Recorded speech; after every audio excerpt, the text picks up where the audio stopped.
হাটে সবজির দোকান বসানোকে কেন্দ্র করে বচসা গন্ডগোল মারধরে জেরে মৃত্যু হলো এক বৃদ্ধ সবজি বিক্রেতার। বৃহস্পতিবার ঘটনাটি ঘটেছে মালদার রতুয়া ১ নম্বর ব্লকের শামসি সাপ্তাহিক হাটে।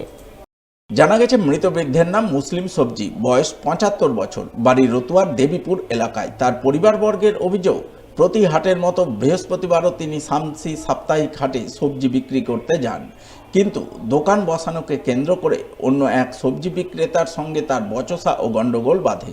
সেই গন্ডগোলের জেরে বাহারাল এলাকার রুহুল ও খেলটু নামে দুই যুবক ওই বৃদ্ধকে ধাক্কাধাক্কি মারধর করে বলে অভিযোগ, যার জেরে ওই বৃদ্ধ অসুস্থ হয়ে মাটিতে লুটিয়ে পড়ে জ্ঞান হারান। সঙ্গে সঙ্গে অন্যান্য ব্যবসায়ীরা তাকে উদ্ধার করে শামসি গ্রামীণ হাসপাতালে নিয়ে যান, কিন্তু চিকিৎসক মৃত বলে ঘোষণা করেন। এই ঘটনায় পরিবারের পক্ষ থেকে দুই যুবকের বিরুদ্ধে শামসি পুলিশ আউটপোস্টে অভিযোগ দায়ের করা হয়। তার ভিত্তিতে পুলিশ ঘটনার তদন্ত শুরু করে বলে জানা গেছে। দেবীপুরের মুসলিম সবজি ৭৮ বয়সের বয়স্ক, দীর্ঘদিনের সমাজসেবী বিশিষ্ট ব্যক্তি এবং উনি এর আগেও প্রধান ছিলেন, কিন্তু কৃষক হিসাবে তিনি এখানে প্রতি সপ্তাহে নিজের ফসল পানি বিক্রি করতে আসতেন। গত সপ্তাহে ছিলেন, কিছু ছেলের দ্বারা তিনি আক্রান্ত হয়েছিলেন। রেগুলেটিং মার্কেটের কর্তৃপক্ষ থেকে বলেছিলেন, কিন্তু কোনো রকম ব্যবস্থা নেয়নি, তার ফলে আজকে তার মৃত্যু।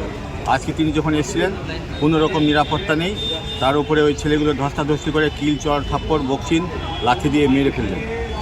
আমরা চাই এটা প্রশাসনের কাছে সঠিক, কোনো রকম রাজনৈতিক প্রভাবিত না হয়ে সঠিক একটা তদন্ত করে শাস্তি না চাইছে। ছেলেগুলো রীতিমতো উপযুক্ত শাস্তি হোক এবং রেগুলেটিং মার্কেটে এর জন্য আমাদের রাজ্য সরকার যেন বিশেষ দৃষ্টি দেয়, প্রশাসনের দিক থেকে আমরা চাই।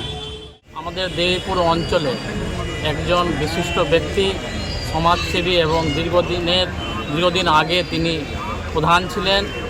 তিনি কৃষক একজন, তিনি নিজে চাষবাস করে ওনার সবজি নিয়ে আমাদের শামসি রেগুলেটর মার্কেটে এসেছিলেন এবং তার পাশে একজন ছিল। দুজনের মধ্যে এই বসাবসি নিয়ে ধস্তাধস্তি হয় এবং ওনাকে মেরে দেয়। তিনি লুটিয়ে পড়ে এবং হসপিটালে নিয়ে যাওয়ার পরে ডাক্তারবাবু তাকে মৃত বলে ঘোষণা করে।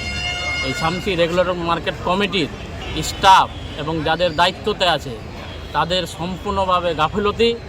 তারা কে কোথায় বসছে, ভর্তি নেওয়ার সময় ভর্তি নিচ্ছে, কিন্তু কে কোথায় বসছে তার দেখার কোনো দায়িত্ব দেখলাম না। এই কারণে একজন ব্যক্তির মৃত্যু হলো এবং দুজন দ্বারা দুষ্কৃতী, একজন অ্যারেস্ট হয়েছে, একজন পলাতক।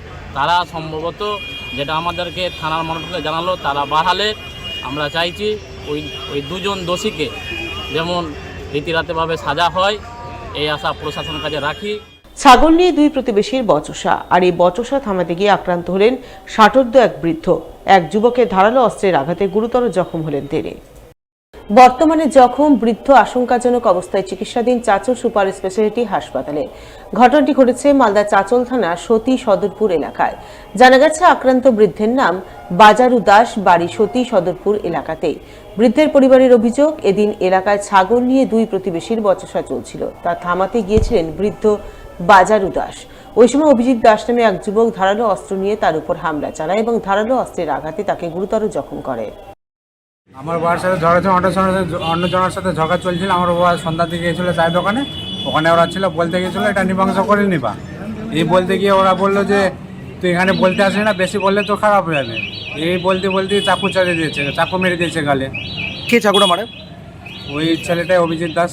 আচ্ছা, কোথায় বসেছিলেন আপনার বাবা? আমার বাবা গেছিল তখন চায়ের দোকান গেছিল, যাচ্ছিল তখনই।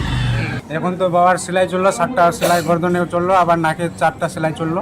আচ্ছা, এখন তো ভর্তি আছে, হসপিটালে ভর্তি আছে।